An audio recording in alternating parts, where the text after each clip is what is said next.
Houston, we have a podcast. Welcome to the official podcast of the NASA Johnson Space Center, episode 407, A Place in Space to Call Home, Part 1. I'm Nilofer Ramji, and I'll be your host today. On this podcast, we bring in the experts, scientists, engineers, and astronauts, all to let you know what's going on in the world of human spaceflight and more. For the last 25 years, humans have lived and worked aboard the International Space Station, turning what was once a dream into a permanent home in space. What started as a bold idea has grown into a symbol of international cooperation, a cutting-edge orbiting laboratory, and a launch pad for humanity's future exploration of the Moon, Mars, and beyond. For the astronauts who have lived aboard the space station for the last 25 years, the experience of calling the space station home has looked a little different for each one. As part of our ISS 25 series, we had the opportunity to speak with two NASA astronauts who each have different perspectives of life on the space station. You'll be hearing from one of them, Tracy Dyson, on this episode. And coming soon in Part 2, Mark Van de Hei will tell us about his experience in space. Tracy Dyson's career is deeply tied to the history of the International Space Station.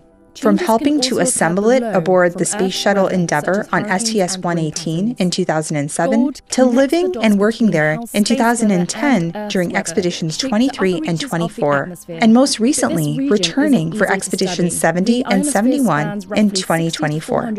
We'll reflect on what it means to celebrate 25 years of continuous human presence in space, what life aboard the space station is really like, and how this orbiting outpost is preparing us for the next great era of exploration. Here's Tracy Dyson. When the sun's rays hit atmospheric molecules, this light named airglow comes from green and red bands of glowing gas. Some of the airglow is invisible to the eye, shining in infrared and ultraviolet light, which can only be seen with scientific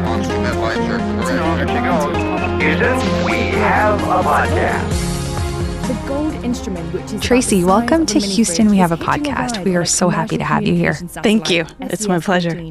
So before we get into the topic of the space station, I want our listeners to get to know you. So tell us a little bit about you, your background, and maybe when you joined NASA, what things were like at that time. What was human spaceflight exploration looking like at that time?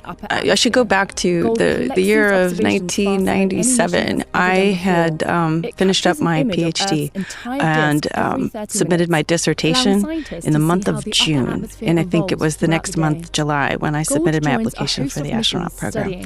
And then I went on and did a postdoctoral fellowship in Southern California at UC Irvine, and it was during that period of time that I got the notice that I was being offered an interview.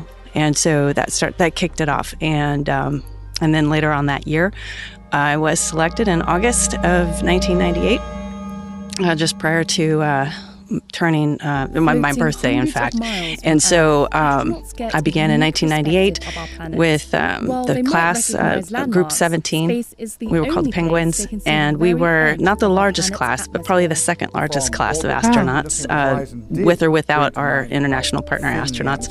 We were 25 altogether. Wow. Yeah, there was a big, but the group before us, the Sardines, as they were called, had something like 44. So it was a huge astronaut corps when we arrived. Wow. And there's, depending on which astronauts you ask, there was somewhere between 110 to 140 astronauts. I mean, wherever it fell at any one given time, there was a lot of astronauts during that period of time.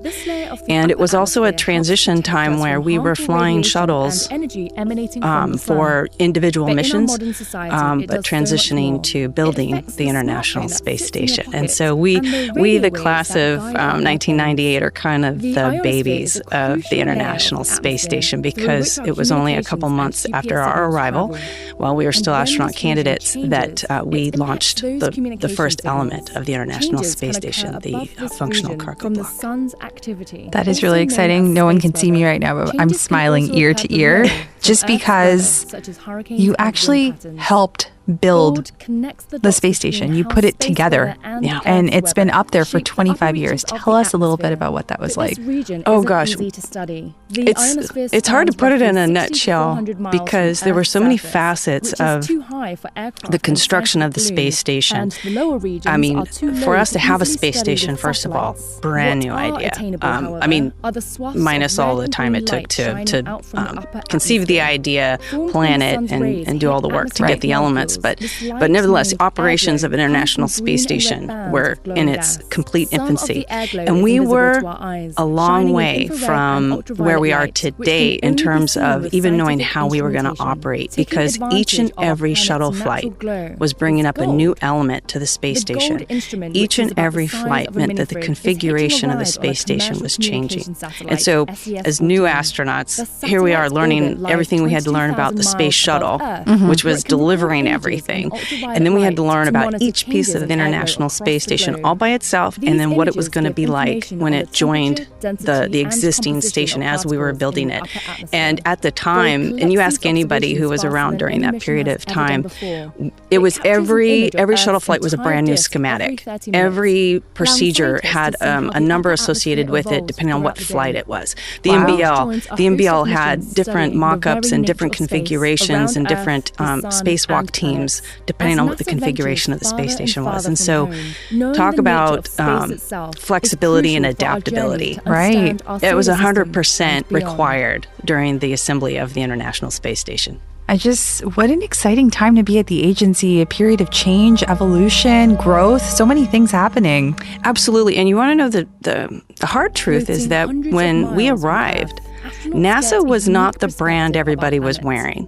In fact, as we transitioned into this International Space Station, the country was a bit skeptical about the money that we were spending as taxpayers on this notion of a space station and what was it going to do for us. And we as astronauts were, the face out there, and we had to not only learn the technical details and the operational concepts and stuff that we were developing, but we also had to talk about the science, which we had not even done yet. I mean, we were building a laboratory. We weren't actually functioning in one yet. Right. But yet we had to forecast what it was going to look like and be able to communicate it and convince folks that this is the right thing to do. And luckily it withstood the test of time, but it was really a hard period of time. It's not the kind of excitement that we enjoy today. Today's space station is a proven platform, and everybody's wants to be a part of it from around the world. But back when we first started, it was tough. It's always hard to build that foundation for everyone to understand what the 5, 10, 25-year plan is. So it's exciting that you got to be there in the assembly, and then you made another trip later on where you saw it fully assembled, and it was living and working aboard that. So that proving ground that you established in the early years, you got to live it out in the same time, right? Yes. Yeah, I would say that my flights were placed in such a way that gave me such a view to what we have today. And my shuttle flight was just a dear time in my life for lots of reasons. But as far as the assembly goes, we brought up an element. And even though it was, by comparison to other elements, quite small, it was the S5, the starboard 5 truss. And if you looked at a model of the space station today or a picture of it, you'd be hard-pressed to pick out where that thing is. But it is a necessary spacer between two sets of solar arrays, so just want to get that out there.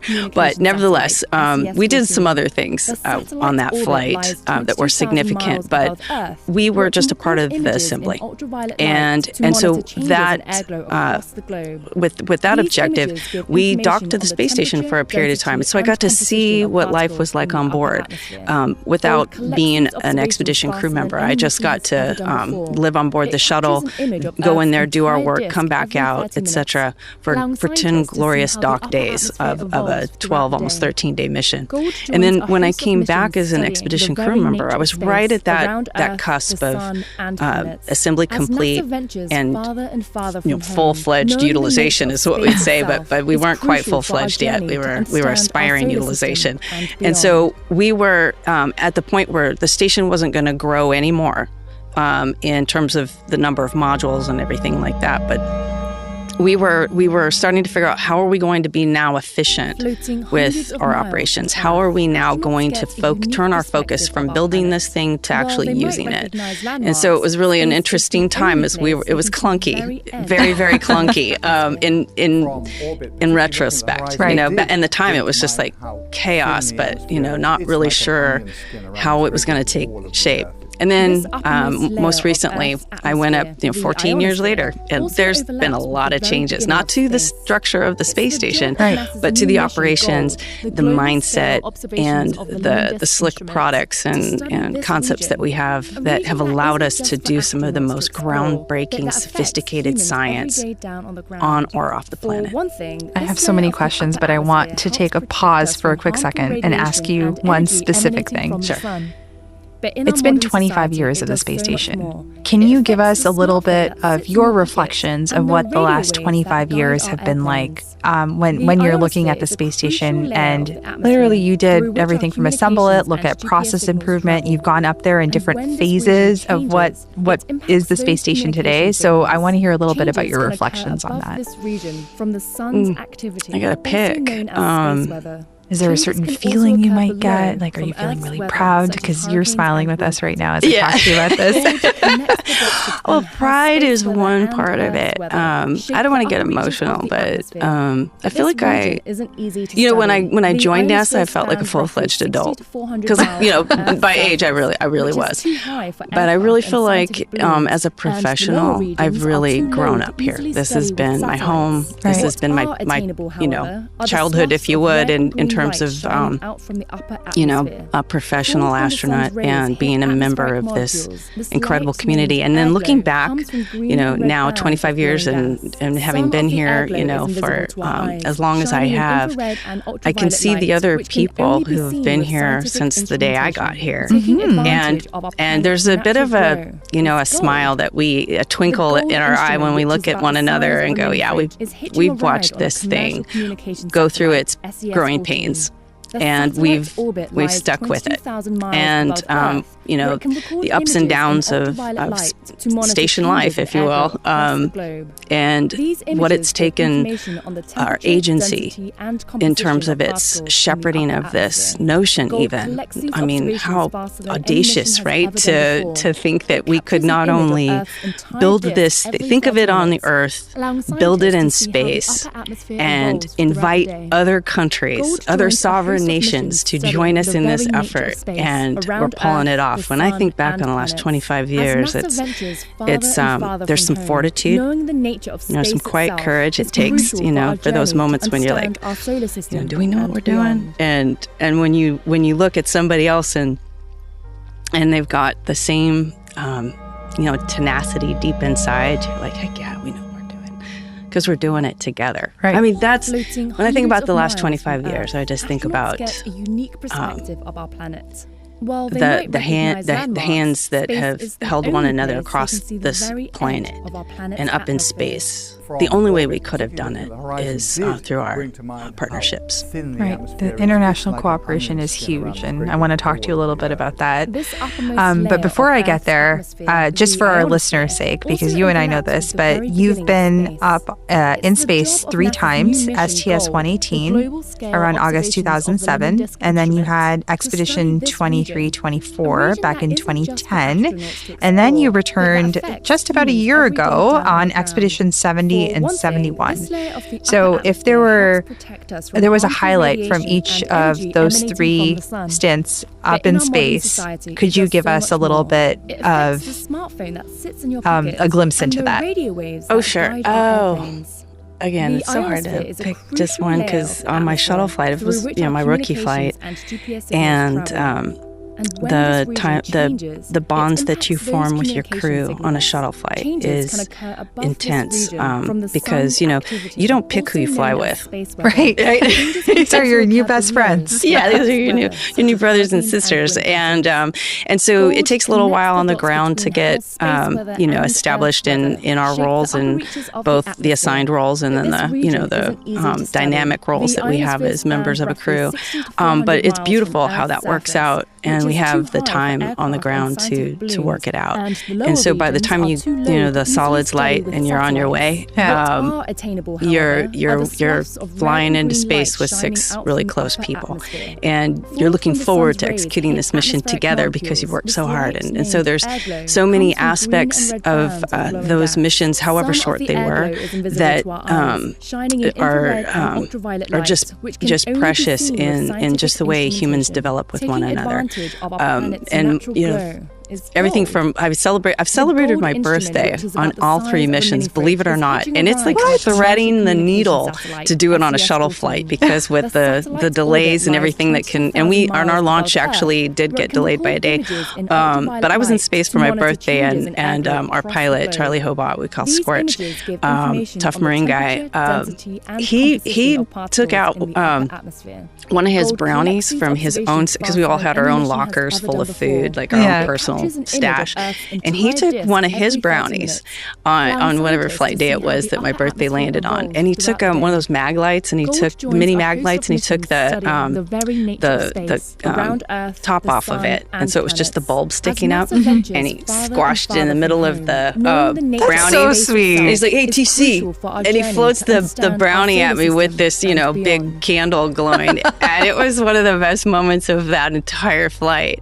And then Scott Kelly, our commander, I think it was flight day 10 when we had done a lot of the work up to that point, or it was close to the end of our mission, docked with the station, and he coordinated with the ground, and he said, asked if they could turn off all of the external lights to make it as dark as possible, because believe it or not, up in space it's hard to see the stars like it is here in Houston for all the lights and stuff, and so made it as dark as possible. And then he looked at me and Barbara and the Alvin Druids and said, I want you 3 rookies in that, on the flight deck in those windows for a whole orbit, and don't you come down until you're done. And what he did for us, the time that he carved, was so precious to me, because, and I'm sure it was to Barbara and B. Alvin, because for that moment we got to breathe.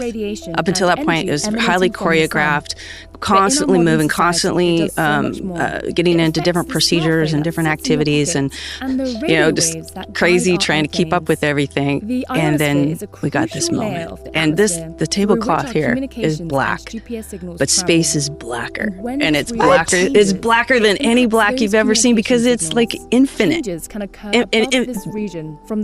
Black infinity, or infinity black, is the richest, darkest, mysterious black you've ever seen, and that's what the universe looks like. And when you look at all the stars, it's like I've got to really make this story short, but it really deserves so much time. But when I looked out at the universe, and I'm looking at all the stars, we're above the atmosphere. I know you know that. We're above the atmosphere, but here's what that does for you. The stars don't blink, they don't twinkle, because you don't have this light diffracting off of an atmosphere between you and the star, right?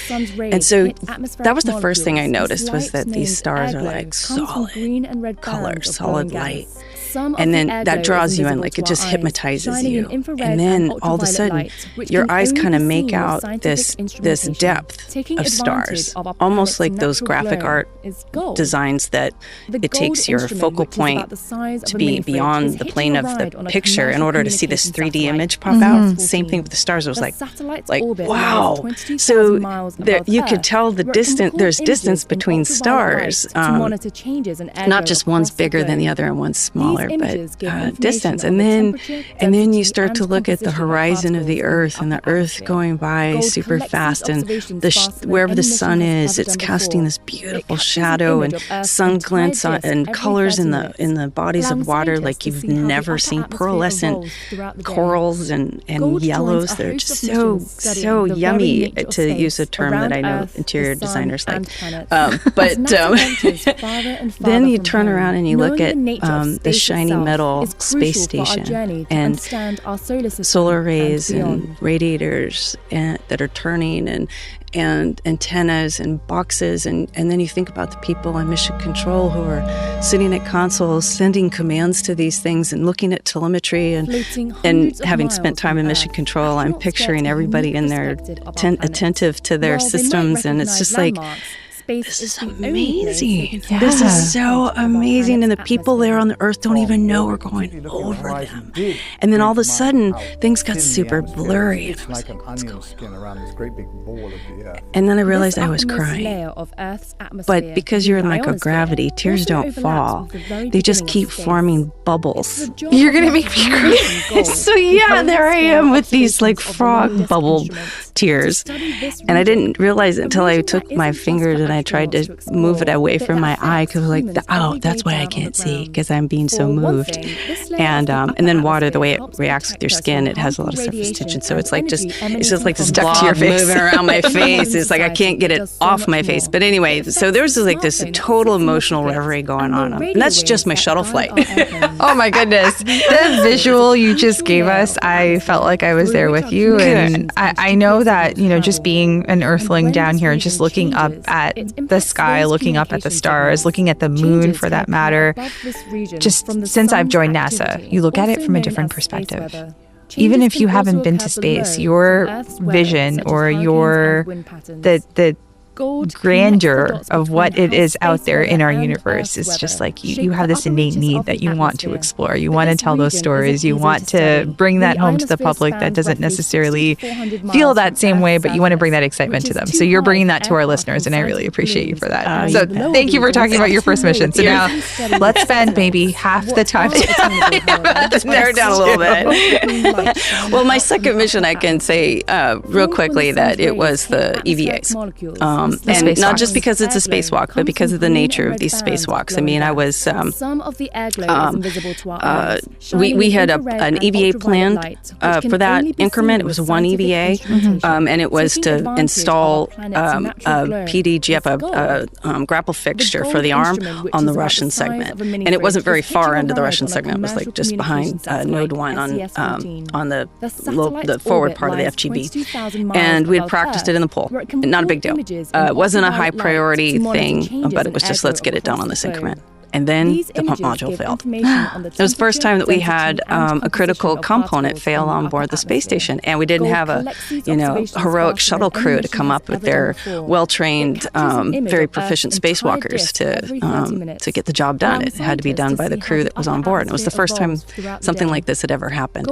And so what I thought was very beautiful about that time, not just that we fixed the problem, it took 3 EVAs to do it, but we learned a lot through that. It took tremendous teamwork, because when a pump module fails, it's just like the radiator going out on your car. And if the radiator isn't working, then your engine's not going to run much longer before it seizes. And that's the same with the space station. And we only had one other pump, but it had its own cooling channel. And so we spent the very night that it happened inside the space station, and we actually had to immediately start sleep shifting. So we had 2 shifts of crews doing this, but we had to jumper. We had to get out jumpers and jumper everything from the failed power channel to the good power channel. Meanwhile, people on the ground are making all these decisions around the world about the science that we have to move now from one Melfi to another Melfi, which is our deep freezer, to save the science. I mean, there were so many decisions and compromises and coordination that had to happen on the ground, not to mention our whole spacewalk community who were like, okay, what just happened? And now we've got to go out there without, procedures. We got to develop these procedures. People were getting into the pool last minute to exercise these procedures. I mean, it was an amazing amount of teamwork to get this thing done. And it was incredible to be a part of that. When you're up on the space station, it may seem like you're in the mix, you're part of what's going on, but you can feel up there very isolated, because the bulk of the community is here. This is where all the action's happening, and people don't necessarily want to bother the crew with, minute details. But so you're missing out on a lot of what's going on. But up there we had plenty to do, but we were isolated until we returned to Earth to meet the people, to shake the hands of everybody that played a role in that. And when you're up there, it's not lost on you that there's a community of dedicated professionals down here getting the job done, but you don't get to see it until you get back. And so, anyway, those spacewalks were a real defining moment. As you're talking with me, I'm picturing scenes from Apollo 13. Yeah. That's what I was imagining, the back room to the back room. If you wanted a visual of what things were like, it's, there's one person up there, but for every one person, there are dozens, if not 50 to 100 people that are helping you be successable up there. And it takes that game of telephone for you to get the right message and then execute on that, which no pressure. That was a perfect description, though, of the Apollo 13-ness of it, because, if we could have recreated, in a video what folks were doing on the ground. I mean, the sacrifices people were making. Like our lead EVA officer was actually getting ready to go on vacation. So it's not just the people here, it's our families too, right? Whether they want to be a part of the program or not, they are. They're collateral damage whether they like it or not. I know your listeners are probably laughing right now because they've all had an experience where their family has become, part of the company, right? Part of the company, yeah, exactly. They're part of it. Okay, so as you talk about Expedition 7071, when you talk about the highlights on that, let's go into a little bit about life aboard station. Let's talk a little bit about some of the daily routines you had, or balancing sort of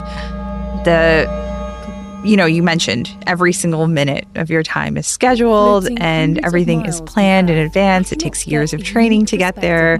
So tell us a little bit about how you balanced all of the things that are going on when you're, several years into the space station, decades, and what life was like. Oh, wow. Well, first I want to say that it was such a privilege, obviously, to go up and to get another mission to see the space station at this state that we were in, and in terms of full throttle utilization, and being my background in research science, it was really something to see the space station become a laboratory, multiple laboratories, a conglomeration of laboratories and facilities. And so there were a lot of moments where, this is amazing that we've come this far. Plus, just operating in space. I mean, like I said earlier, it was clunky, and then we've refined it so much that things. I know that there's newer astronauts that go up that have a lot to say when they come back about how we need to improve things. But there's people like me. You have no idea what it was like. I'm like, you should just embrace what is not the suck now.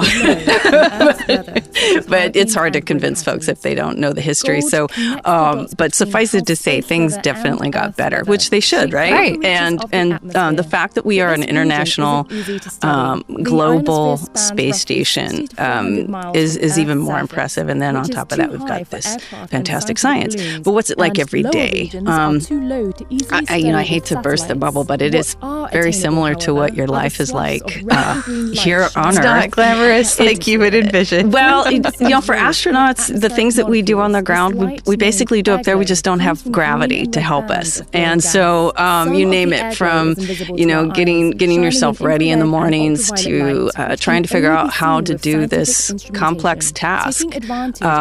There's negotiating all day long of forces that don't exist up there, and gravity is the one major one that we notice. And so, but our days are, like you said, they're pretty structured. And we used to say that where the shuttle was a sprint, the station's going to be a marathon. So pace yourself, because you got to go the distance. You got not just a 2-week mission, but you got 6 months. It's not true. It's just a long sprint being on the station, because there's so much to do, and especially if you had like we had the SpaceX cargo missions that would bring up science, and they were only up there for 30 days, and some of that science was extremely time critical. Not to mention the volume that we had to transfer back and forth and get things done. And then there's people, experts on the ground that you have to coordinate with, and they guide you in most cases remotely through the work that you're doing. And so just a high level of coordination that makes the pace super persistent, and so Monday through Friday, you're going at a pretty good clip all day long, and it's Saturdays and Sundays.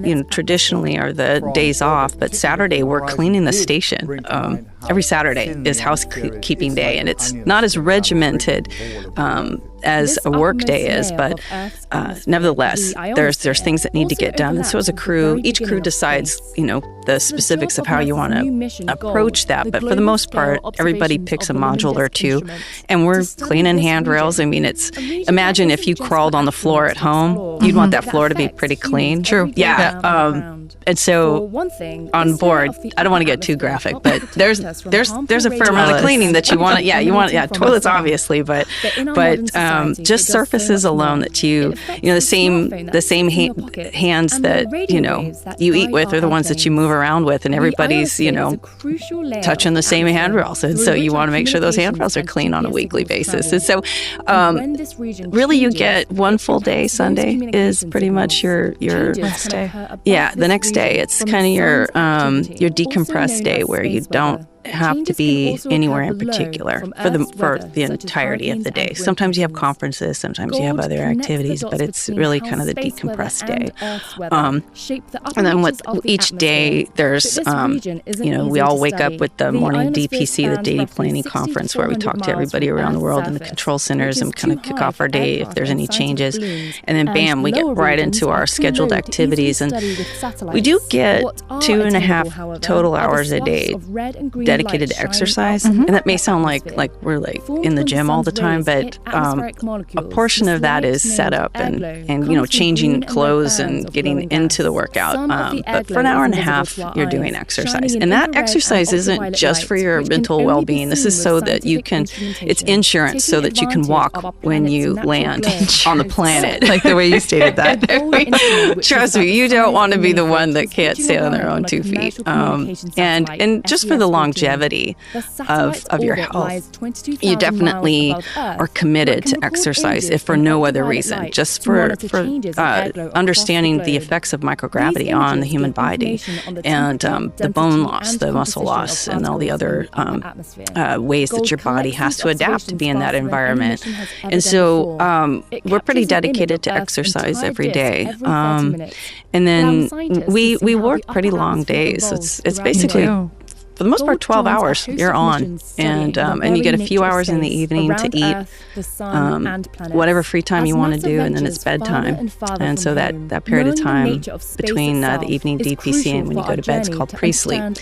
That's where a lot of people that's when you reach out to family, because mostly your family's in Houston, at least if you're a U.S. astronaut, and you're calling family because it's their afternoon, and you can see a lot of people in pre-sleep, and then talk with family and things like that. What were some of the small things you were able to do? Like, did you bring something up with you, or what basically made Space Station feel more like home? I brought my Bible, first of all, and I brought my journal. This journal I had with me on my previous flight, and I had filled it up between flights with all the reminders of things that I wanted that I'd learned from my first flight, my first long duration flight, I should say. And it still had all the patches and everything that I'd written from my first flight in there. I love that. And then, while I was on the ground, I was like, you know what, I want to remember this. And, close friends and family would give me words of wisdom and that know me best. And so I'd write those things in there, and just favorite verses, things that I'd learned and all that. So anyway, it was chock full of reminders. And so that was definitely up in my CQ, or my crew quarter. Pictures of family and things like that made it kind of like home. And then my makeshift dresser drawer, which was really just the corner of my CQ and some bungees, and that's where I shoved all my clothes. So kind of looked like a bedroom in a weird sense, but in a floating weird sense. Trying to relate to everyday life at home. We get care packages, and in those our family and friends sending cards and things like that. So every now and then I'd get something and I'd stick it up just so I would remember folks at home. So that's really nice. Yeah. While you were up there, you said you celebrated all 3 birthdays 3 times that you were up there. So anything different from the birthdays that followed? Oh, it was really tough to beat my first birthday with Scorch giving me his very own, probably the only brownie. Yeah, I mean, it's not like they pack you full of brownies on a shuttle flight. Exactly. So what a sacrifice. Oh, I can tell you this birthday. Each birthday I've had. So when I was on in 2010, Shannon and Wheels and our Russian crewmates gave me, a birthday gift of some crew provision items that it was kind of a joke because crew provisioning was hard to keep track of on board because we had a different system at that time, and I was required to audit a lot of things. And one of the things that we kept running short on were dry wipes. Just like Kleenexes, but we use them for a number of things, not just to blow your nose. And they took a TheraBand that they found in one of the exercise CTVs, and they wrapped it around a package of dry wipes and gave it to me. And it was really the thoughtfulness of how kind. It was so kind. But then on my recent flight, we started this tradition because we had about 6 birthdays on board during our increment. Mine being one of them, Sunny, Mike, I'm trying to remember who else, 3 of our Russian crewmates. And so we had a number of birthdays, and we started the tradition of making birthday cakes for each other. Aww. And each birthday cake was different. We got gradually better as the increment went on how to make these birthday cakes out of whatever we had available. We started out with cake making supplies, not cake making, but cake decorating supplies. Okay. And so the first birthdays had like regular icing, but then when we ran out of that, then we had to start getting clever with the materials that we had. But we managed, and I had a beautiful birthday cake and a nice birthday celebration. It was a little bit of a surprise. We always try to make it a little bit of a surprise for everybody. Yeah. And we all congregate in either the Node 1 or the SM, depending on whose birthday it is. And then our Russian colleagues, they made these cute gifts. Sunny's was this orange, like there was an apple, an orange, and a lemon or something like that with toothpicks sticking out. And then the Russians have these ribbons that are an orange fabric, so they made that as hair coming out. Anyway, it's really cute. And for me, they made a bouquet that was a bouquet of flowers, but it was actually tvorog, which is this cottage cheese. I'm sorry, I'm going totally into a total different. I'm going in a reverie here, but so birthdays in space were a really fun thing, and the whole crew had a good time celebrating, just regardless of whose birthday it was. You talked a little bit about your journal, and that to me just sung a little bit more about how you keep your mindset to be so far away from family, to be far away from friends, all of your sort of creature comforts, your daily routine here on Earth. So tell me how you managed stress or how you dealt with mental health. Wow.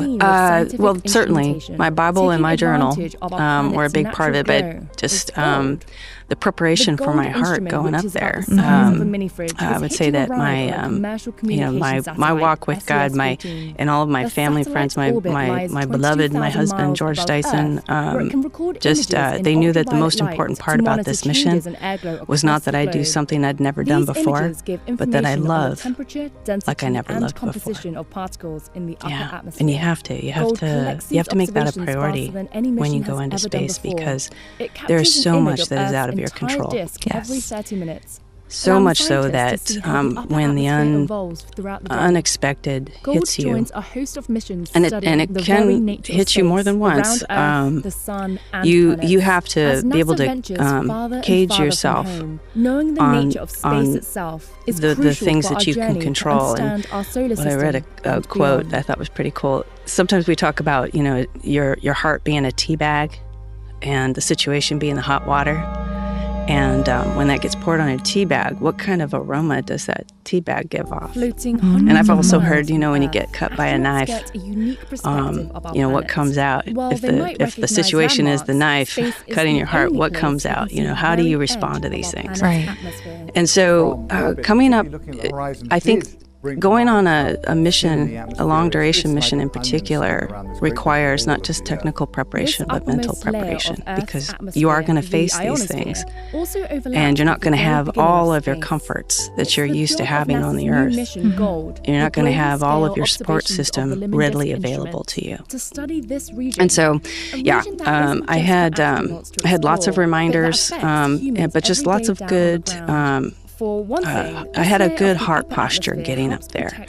And it's good, too, because I had some real-life challenges, not just from our launch abort at T-minus 20 seconds, which required our crew to downmode the next day to from a 2-orbit rendezvous to a 34-orbit rendezvous. How fun. How fun. And thank goodness I had 2 extraordinary people to spend in free flight with getting to the station, so it wasn't as uncomfortable as it could have been, but it was still 2.5 days in a small Soyuz capsule when we were really hoping to get there in 2 orbits. a couple hours. a couple hours.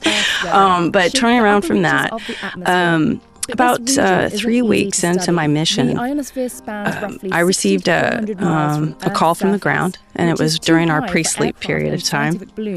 And I was in Node 1 eating my dinner along with my crewmates when the Capcom called and said, TC, we're putting in a phone patch on Space to Ground 2.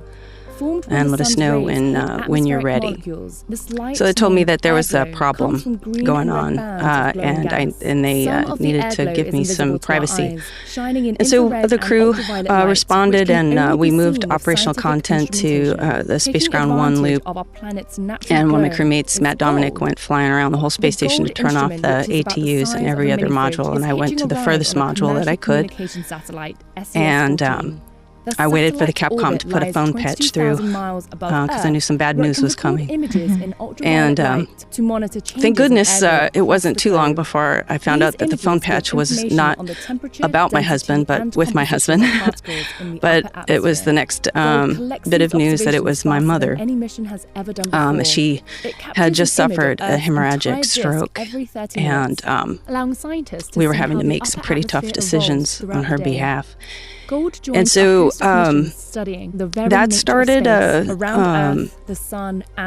different emphasis on my mission for me. Not just it was a given that the work needed to get done, but how I was going to deal with my mom's now new situation. She was just in mission control with my launch and then my docking. In fact, Drew Feustel was with her during my launch, and Reed Wiseman was there, along with all family and friends that were in mission control. And Sunny, believe it or not, was with her when I docked, and Mom was upright and mobile and full of spirit. And now she's half a body, struggling for her life, and I'm the one that is required to make the decisions on her behalf. And so the entire rest of my mission, and even to this day, has been spent in appointments with neurosurgeons, neurologists, hospital staff, lawyers, every aspect of healthcare to make decisions on my mom's behalf and to just uphold her quality of life. And it was a situation that we prepared as much as we could, in fact, for anything to happen, but we didn't, my husband and I and my mother didn't plan for this gray area. It was like if we actually moved my mom from our house just before I launched into her own apartment, so that regardless of where we were, she was around people that could help her. Mm-hmm. And she'd lived with us for about 10 years before this moment, and then and now that she's in this new place, and it was by the grace of God that she was with her sister the night that this happened, because she was able to get her to the hospital. But this whole experience didn't just change my mother's life.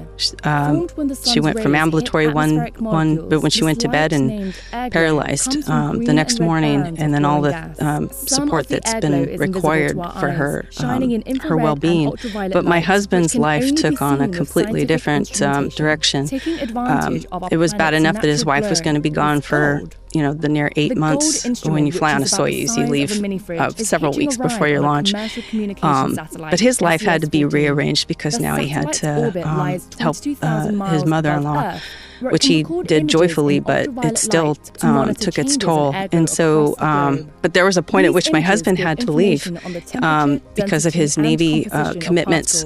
He had to leave for 2 months to Rhode Island for some training. And so we had to develop a support system on the ground to help get the word to me on board if something were required, time critical with my mother's care. And then there was my behavioral health team.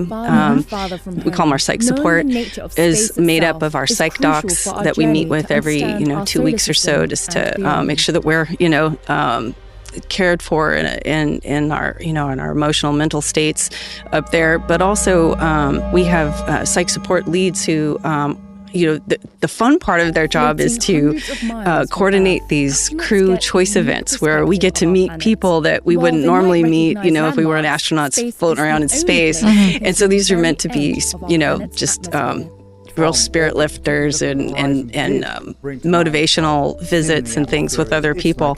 But my psych support leads, Brooke Lufborough and then Allison, they both were instead in hospital rooms with my mother and conducting these conferences between me and the healthcare team on a daily basis, and especially when my husband was out of town. And so there was just a lot of living on board that was a challenge because of that. And I wanted my crewmates, when this happened, really rallied behind me. They were supportive and knew very well what I was going through. And then when Sunny arrived, Sunny and I are close friends because we not only were classmates, but we interviewed together. And so we go way back, and she knows my mom really well. And having been with my mom, it was really important to hear everything from her in her last visit with my mom. And so my crewmates were really supportive and understood, in these pre-sleep period of time when I was, everybody else is floating around fun, doing tours of the station with their family and all that kind of stuff. I was for many times inside my crew quarter with appointments that my husband set up, or Brooke she'd run down the hallway to get a nurse because we'd been waiting to ask some questions. And so there I was, dealing with the kind of things that you think don't happen in space. But they do happen. They do happen. And so, thank you for sharing that with us. Yeah, you're welcome. It's a tough spot to be in, being so far away, and the fact that you had folks rallying behind you, you had your village that was there supporting you to be able to, make those decisions, have those conversations, ask the questions. I bet you that was some solace given the difficulty of the situation. Absolutely, and talk about situations being out of your control. Yeah, having a support system, folks that you trust and are there for you is vital. Agreed. For anybody going on a trip, not to mention going to space. You're just going on a different kind of work trip. Okay. I thank you again. I really appreciate you sharing that with us. I have a couple more questions, and I kind of want to go back to a topic really quickly, if you would let me. You talked about flying on these vehicles, being on station. Talk to us about coming back from space, because you came back from space on a space shuttle and a Soyuz. Yeah. Wow, those couldn't be any more different than if you deliberately tried to be at different ends of the spectrum of space vehicles. Yeah, so both launch and landing of those two vehicles are vastly different, even though it takes the same amount of time to get to space. Yeah. But coming home, in particular, the shuttle, as is a glider, a pretty heavy. Heavy doesn't seem like it should be flying in space kind of brick. I think Eileen Collins once called it like a refrigerator, that like the aerodynamics of a refrigerator coming into the atmosphere. But it does. It glides rather smoothly at the prowess of the commander and pilot and the team on the flight deck to this beautiful soft landing on the runway. And you just roll to a stop. And then the hatches open up and people come and get you, and you're basically sitting upright. And if you are up to it, you can just walk out. And plus, it's a shuttle flight, so you're not in space for months at a time, for weeks. So the environment that you just came from does take a little while for the body to adapt. It's not a matter of minutes. It's hours and days.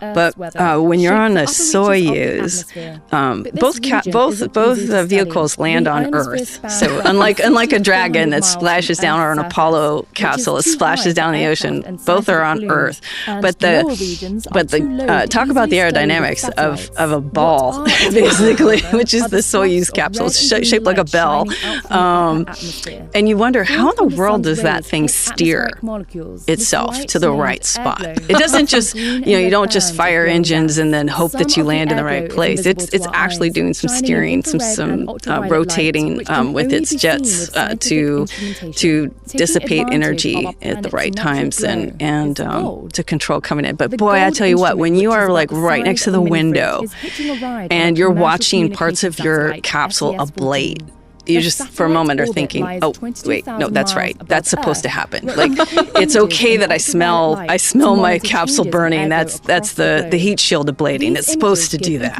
And then all of the bells and the whistles, the pyros firing, the spinning, the analog nature that feels like the Soyuz. It's robust. Sounds fun. Oh, it's Mr. Toad's Wild Ride. There's hardly anything funner than a Soyuz re-entry. When the parachutes release, it's the greatest shock of your life. I mean, if you think about how fast you're screaming, you're like going several Mach numbers, and this parachute gets released, a series of them, but still, it's one big yank, and it's and then it's as soon as that yank happens, then the whole capsule starts spinning and swaying underneath as this chute starts to unfurl and all of that. And then as the G's are building prior to that, it's like this gorilla sitting on your chest. And I listened to my commander on this last one. I don't think I noticed it as much on my first Soyuz flight, but listening to him make the calls on the gravity, the acceleration, and our range, I think he was recalling, but you'd hear his voice get heavier and heavier, and I would not want to be him right now. I mean, I'm having to do this maneuver that we do to overcome the G-forces, but he's having to talk at the same time. So it was like, it's a very physical process, I guess, is a way to encapsulate a Soyuz. And then what's beautiful is that these quote unquote, the air quotes, soft landing jets fire like a meter before you land on the ground. And when people are watching video of a Soyuz landing and you see all this dust kick up, it's like, oh, like you think that's the plunk of the capsule on terra firma, but it's actually the soft landing jets are firing, and it's supposed to cushion your fall along with your seat cushion. Yeah, it cocks up on these shock absorbers. So I have two follow-up questions on that. So I have to ask you. No, that was very visual. It's just reminding me of bungee jumping. Have you bungee jumped? I have bungee jumped. Wow. That is scary. Yeah. It reminds me of being on some kind of a thrill ride, insert your favorite amusement park. But it is scary. It's not for the weak. Yeah. So I've heard being in a Soyuz is like being being in the back seat of a bug, a Volkswagen Bug. Oh, yeah. Yeah. It's very crammed quarters. It sure is. Oh, for with sure. 3 people in there. Yeah, you're basically on your back, especially when the G's come on. That's the sensation you have when you're in space, getting in your seat. You just feel like you need a seatbelt to suck you into the chair. But in a 1G environment, you're basically laying down and your knees are propped up, and so you're basically kind of hunkered like in. a little bit of a fetal position almost. Yeah, pretty much. And then you've got these knee pads that hold your knees in place, and then the harness and everything like that. So you're tucked in pretty good. Plus, your suit is tailored to your body, right, and the seat liner is molded literally to your tush. And so you are never going to fit in a seat quite like you fit in a Soyuz. Talk about customization. That's it right there. Yeah, and that's really the crux of how you're safe in that seat. So you're not jostling around all that. So. Okay, so now you're back on Earth. And you've had 3 flights. You've racked up over 300 days in space. Let's reflect a little bit. So what's it like, or what does it feel like to be part of a program that is, it spanned decades, generations, legacies? Tell me about your feelings. Well,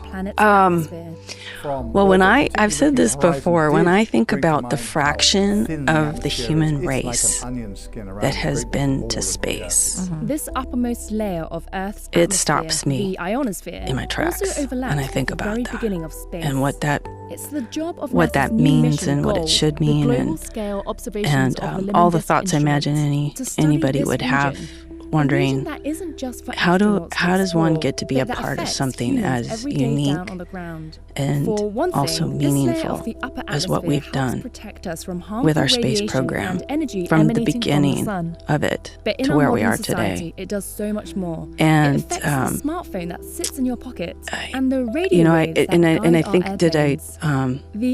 did I make good use of that? Through which our Did communications NASA make good use of that? And you start to think about it impacts those communication the involvement just on a personal level from the sun's of the kind of responsibility now that you have with that experience, such as hurricanes and wanting to make sure that you don't just chalk that up as another great adventure, because so much resource has gone into me being here and doing what I've done, especially with having 3 flights, and these flights being where they've been in the development of just the station and the shuttle program alone, not to mention the whole of where we started from as a nation, wanting to go into space, and just feeling a tremendous amount of responsibility to put that to good use. But when I think about where we're headed, and away from low Earth orbit, but not really leaving low Earth orbit, because we've learned so much. And I'm here to tell you that I think it's important that we go beyond. How far we go is really just a matter of human imagination and ingenuity. So I'm not going to put any boundaries on that, but I will venture to say that regardless of how far we go, we're going to find out that where we are is pretty special. I love that. Allowing scientists to see how the upper and atmosphere everything we do to this point forward and what we have done is just, I think, going to strengthen that, which is a good thing. The sun we go together. As NASA ventures yes, right, because if nothing else, the unity of what we're doing, it just highlights we're like a planet. We're truly a planet. We are. I mean, we're not just the United States. We're not just a group of sovereign nations. We're a planet. And hundreds of miles from Earth, we should go together. Get a unique perspective of you our answered my next question about your hopes for the next phase of human spaceflight. So perfect way to wrap our conversation. Tracy, it was an absolute pleasure. Thank you for being here. My pleasure as well. Thank you so much for having me. Of course. This uppermost layer Houston, go ahead. Stop of the space shuttle. Roger, 0G, and I feel Shuttle has cleared the tower. became a peace for all mankind. Actually, a huge honor to break a record like this. Not because they are easy, but because they are hard. Never Houston, welcome to space. Well, thanks for sticking around. I hope you learned something new today. This episode is the third of our International Space Station 25 series, where we're celebrating a quarter century of continuous human presence in space with the people who made it possible. If you want to hear more from Tracy, we spoke to her before her latest flight on episode 327. And stay tuned for A Place in Space to Call Home Part 2 coming soon, where we will talk with NASA astronaut Mark Van de Heij. You can check out the latest from around the agency at nasa.gov. And you can find more about our astronaut corps at nasa.gov/astronauts. You can also learn more about the International Space Station at nasa.gov/ISS. Our full collection of episodes and all of the other wonderful NASA podcasts can be found at nasa.gov/podcasts. On social media, we are on the NASA Johnson Space Center pages of Facebook, X, and Instagram. And if you have questions for us or even suggestions for future episodes, email us at nasa-houstonpodcast@mail.nasa.gov. This interview was recorded on September 30th, 2025. Our producer is Dane Turner. Audio engineers are Will Flato, Daniel Tohill, and Greg Weissman. And our social media is managed by Kelsey Howren. Houston, We Have a Podcast was created and is supervised by Gary Jordan. Special thanks to Kara Slaughter, Mary Feister, and Courtney Beasley for helping us to set up this interview. And of course, thanks again to Tracy Dyson for taking the time to come on the show. Give us a rating and feedback on whatever platform you're listening to us on, and tell us what you think of our podcast. We'll see you next week. This is an official NASA podcast. These images give information on the temperature, density, and composition